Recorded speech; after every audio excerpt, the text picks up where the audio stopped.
ॐ ह्रीं बगलामुखी दैव्य ॐ नमः। दर्शकों नमस्कार। आज बात कर लेते हैं 10 महाविद्याओं में से 8वीं महाविद्या, जो कि बगलामुखी नाम से जानी जाती है, जो तंत्र मंत्र छिपी हुई रहस्यमयी विद्याओं से जुड़ी हुई है। इनके मंदिर 3 प्रसिद्ध मंदिर हैं। मध्य प्रदेश में दतिया मंदिर, मध्य प्रदेश में नलखेड़ा मंदिर, नलखेड़ा में मध्य प्रदेश में इनके नाम से समर्पित मंदिर, और कांगड़ा में हिमाचल में मुख्य 3 स्थानों पर बगलामुखी माता के मंदिर हैं। इनको विजय की देवी कहा जाता है।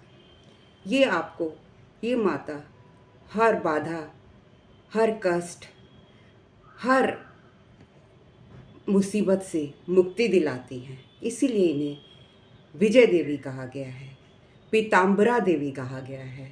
पीताम्बरा क्योंकि इन्हें पीला रंग बहुत अत्यधिक पसंद है।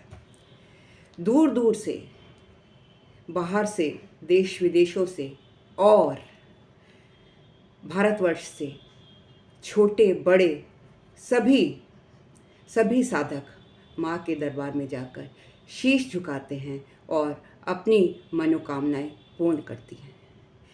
ऐसा कहा गया है कि माँ के दरबार में जो कोई भी सच्चे मन से इच्छा लेकर जाता है, कभी खाली हाथ नहीं आता। बड़े बड़े राजनेता, भारतवर्ष के और बाहर देशों के भी बड़े बड़े राजनेता यहाँ आकर अपनी मनोकामनाएं पूर्ण करते हैं। इनकी कहानी के बारे में, उत्पत्ति के बारे में कहा गया है कि एक बार प्रजापति दक्ष, जो सती के पिता थे, उन्होंने यज्ञ का आयोजन किया और उसमें अपने दामाद और पुत्री को आमंत्रित नहीं किया। भोले शंकर ने कहा कि बिना बुलाए कभी भी कहीं भी नहीं जाना चाहिए, नहीं तो का अपमान होता है। लेकिन माता पार्वती ना मानी और ईश्वर ने, भगवान शंकर ने उन्हें 10 दिशाओं से रोकने की कोशिश की, लेकिन जिधर जिधर भोले शंकर जाते वहाँ माता प्रकट हो जाती। तो भोले शंकर ने कहा कि ये क्या लीला है मैया। तो माता ने कहा कि ये 10 रूप मेरे हैं, और इस तरीके से 10 महाविद्या की उत्पत्ति हुई। उनमें से एक बगलामुखी भी है, माँ बगलामुखी महाविद्या। दूसरी कथा के अनुसार एक बार सृष्टि विनाश के सिरे पर आ गई और चारों तरफ हाहाकार मच गई। विष्णु जी सोचने लगे, जो जगत के उत्पत्ति कारक है, बहुत दुविधा में पड़ गए और वो शंकर भगवान के पास गए कि हे प्रभु, कोई उपाय बताइए। तो शंकर जी ने कहा कि माता के सिवा, माँ शक्ति के सिवा ये प्रलय को कोई नहीं रोक सकता। ब्रह्मा जी ने जब माता त्रिपुर सुंदरी की आराधना की तो त्रिपुर सुंदरी उनकी आराधना से प्रसन्न हुई और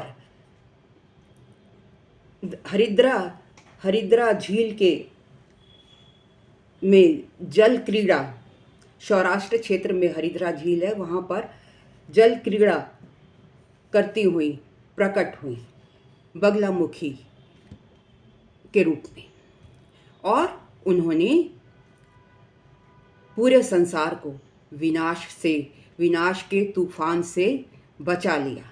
तो इस तरीके से बगलामुखी महाविद्या का जन्म हुआ। मतलब जब भी धरती पर कोई कष्ट आता है तो माँ भिन्न भिन्न रूप लेकर प्रकट होती हैं।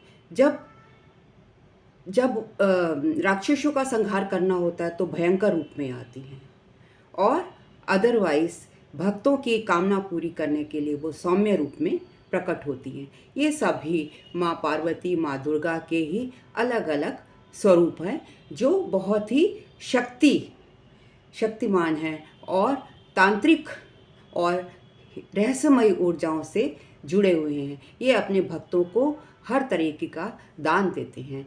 जो भी गुप्त नवरात्रों में इनको गुप्त रूप से इनकी पूजा आराधना करता है, उनको माँ ज़रूर उनके मनोकामनाएं पूर्ण करती हैं। और अब जान लेते हैं कि माँ की माँ की पूजा आराधना किस तरीके से की जाए।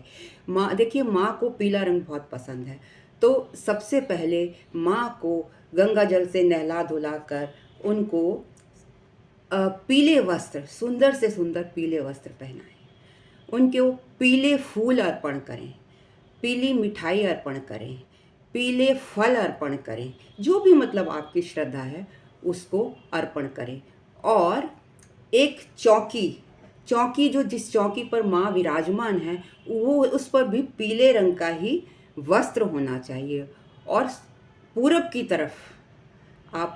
तरफ अपना फेस करके, मुंह करके, जो मैंने मंत्र सबसे पहले बोला, या आप कोई भी बगलामुखी मंत्र, बहुत सारे मंत्र हैं, उनमें से कोई जो भी आपकी कामना हो उसको चूज करके माँ की स्तुति आराधना मन से कर सकते हैं।